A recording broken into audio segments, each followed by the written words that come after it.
What if I told you that Apple makes a pair of Bluetooth headphones that sound better than the AirPods, have the same software features as the AirPods, but only come in at $50? If that sounds like something you're into, keep watching, because my name's Ramal, welcome to my channel, and this is my review of the Beats Flex, which is arguably the best and most affordable way to get your foot in the door into the ecosystem of Apple's wireless audio world. So, without any further ado, let's get right into it. For a bit of background information, the Beats Flex are the successors to the Beats X, which was released in 2017 alongside the AirPods, which at the time had the exact same software capabilities as the AirPods, but in a different package. The Beats Flex are basically identical to the Beats X in terms of sound quality, drivers, and the chip that runs the whole show. But they have one key benefit over the Beats X, and that's the launch price, because the Beats X launched at around $150, whereas the Beats Flex at $50 provides a very compelling value proposition. In this video, I'll be using the standard AirPods as a point of comparison against the Beats Flex for a few key areas, but keep in mind that the AirPods come in at almost 3 times the price of the Beats Flex. But for demonstrative purposes, I'll be using a pair of AirPods Pro to kind of outline the convenience and form factor points, but don't pay too much attention to the AirPods Pro and kind of pay more attention to the whole point of AirPods in general against the Beats Flex. So, once you get your Beats Flex, what do you get in the box? Well, first of all, you obviously get your paperwork with a Beats sticker, and you also get replaceable rubber ear tips, which is very nice to see. Also included is a comically tiny USB-C cable. I'll talk a little more about the USB-C cable a little later in the video, but this USB-C cable is seriously tiny. And finally, you have the Beats Flex.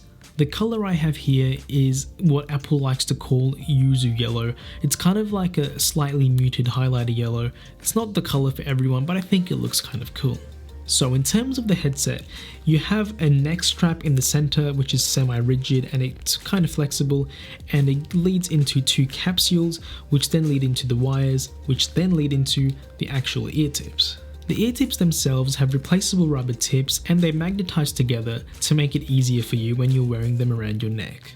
The capsules on the Beats Flex hold a few things, such as the battery, I/O, and a few buttons and mic. The capsule on the right has a power button with an LED power indicator, and the capsule on the left has a volume rocker, charging port which is USB-C, along with a microphone and a play-pause button. When it comes to pairing for the first time, the W1 chip makes it super easy, because all you have to do is just press the power button in the vicinity of your iPhone or iPad, and a pop-up just shows up, and all you have to do is connect, and that's it. It's super simple and it's a one-time process. After initially setting up the Beats Flex, whenever you turn it on, within seconds it connects to your most recently used device, and you can easily check your battery life right on your device itself. So it's super simple to use, and the W1 chip really enables a lot of features when it comes to connectivity and kind of monitoring the status of your headphones. Another benefit provided by the W1 chip is that you can very easily share audio with your friends. So if you have your Beats Flex, a friend that has AirPods or another set of Beats headphones can connect to your iPhone, and you can both simultaneously control and listen to anything you have on your iPhone at the same time, which is pretty cool. Alright, so before going on any further, I'd just like to address 3 of my pain points that I have with the Beats Flex. And the first one is the cable. This cable is the tiniest USB-C to C cable I have ever seen, and it's not really the length of the cable that bothers me, but the fact that both ends are USB-C. Considering that the Beats Flex come in at $50, I really would have liked to see one of these ends be USB-A, because if you don't have any USB-C charging bricks, or you don't have a USB-A to Type-C cable, you're going to have to pay $10 or $15 extra for a charging brick or a cable on top of the $50 you're already paying for the Beats Flex. Now, even with that added cost of $15 or $20, it's still worth it to get the Beats Flex, but it's just one of those things that Apple could have easily avoided by providing a better suited cable in the box. My second pain point with the Beats Flex is the mic quality. So this is what the onboard mic sounds like on the Beats Flex, and as you can probably tell, it sounds like a hot pile of garbage. Even at the low price of $50, I would still expect the mic on the Beats Flex to at least sound better than barely usable, but the mic quality isn't really that good. And the third pain point I have with the Beats Flex is that it isn't really wireless. Compared to the AirPods, the Beats Flex with its tangle of wires may look a little unwieldy, and while this may be a bit of a downside for some people, I still think it has a silver lining. The prevalence of cables on the Beats Flex may make it look a little archaic, especially in 2020 going into 2021, but the Beats Flex are designed in such a way that they can be very easily kind of bent into shape, and when you fold it over, the actual package size isn't that big, and it's very easy to put this in a pouch in your backpack or even your pocket. And the great thing about these is, unlike Apple's wired AirPods, these don't get tangled when they're in your pocket, so that's a bit of a bonus. One of the benefits provided by the cable length on the Beats Flex is if you happen to dislodge one of the buds while you're walking or running or jogging, you don't have to worry about picking it up off the ground, because the neck strap and kind of the weight of the cables make sure that the actual buds themselves don't fall off and onto the ground, unlike AirPods.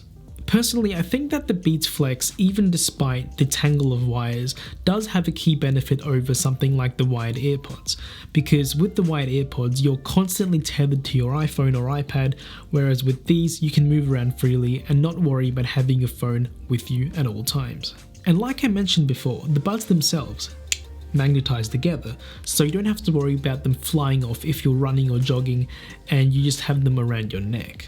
However, the benefits of the magnetized buds don't end there, because if you're listening to a song and you take off your Beats Flex and you magnetize them together, the song pauses and you don't have to worry about manually pausing the song.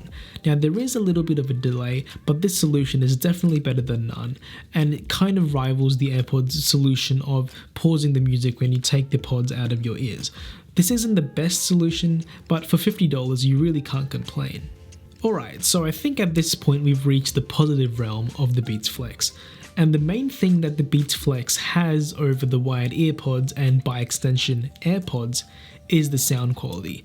It is truly a night and day difference. The main reason for this is the passive seal you get thanks to the rubber ear tips, because with this passive seal it ensures that you don't get any leakage of bass and low mids like you do with AirPods and EarPods.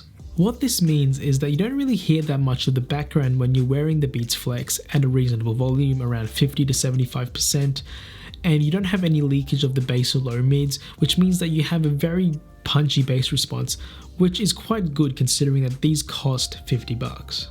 In terms of the high end, there is a little bit of a shrill component to the sound signature, and there is a little lack in the mids. But in terms of the overall sound signature, you really can't go wrong, especially considering that you're paying $50 for wireless audio of this caliber. Now obviously there's no ambient noise cancellation or transparency mode like you get on the AirPods Pro, but the AirPods Pro costs 4 or 5 times the price, and for $50 you really can't complain. When it comes to battery life, you can very easily expect to get the advertised 12 hours of usage on a reasonable volume level. And if you run out of battery, 10 minutes of charge will get you approximately an hour to an hour and a quarter of listening time, which will get you by in a pinch. Now, there is a little caveat to this battery life, because while you'll get 12 hours of listening time today, that's not entirely true 2 or 2.5 years down the line, where you might expect your battery life to dip down to about 7 or 8 hours of continuous usage. Due to the fact that these headphones aren't repairable in any way, you can't really replace the batteries once they start to eventually degrade. But I still think it's pertinent to mention, and you will get a good lifespan out of these regardless. But yeah, it's something to keep in mind when you buy these headphones. At the end of the day, the Beats Flex are definitely worth it for $50, considering that they sound better than the AirPods, have many of the same software features as the AirPods, but only come in at basically a third of the price.